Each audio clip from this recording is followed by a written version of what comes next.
बिस्मिल्लाहिर्रहमानिर्रहीम। अस्सलाम वालेकुम नाज़रीन इकराम। बजट के बाद महंगाई का तूफान आ चुका है। आवाम की कमर टूट चुकी है।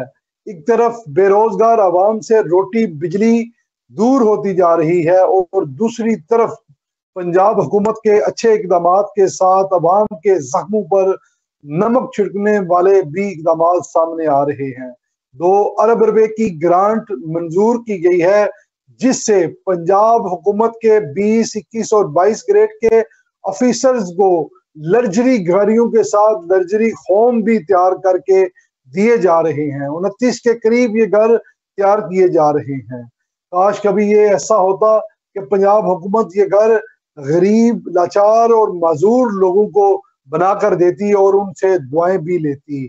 लेकिन एक बात समझ से बाहर है कि ये ब्यूरोक्रेट अवाम की खिदमत करने के लिए आते हैं या इस मुल्क की अवाम के ऊपर बादशाही करने के लिए आते हैं।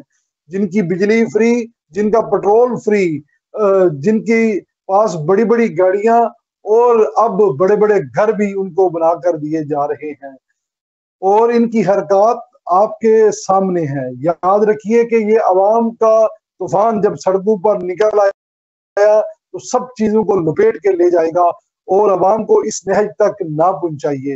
अल्लाह पाकिस्तान पर रहम करे और अल्लाह इस मुल्क के हुक्मरानों को हदायत दे और अपनी गरीब अवाम का सोचे, ना कि इस बादशाही टोले का सोचें।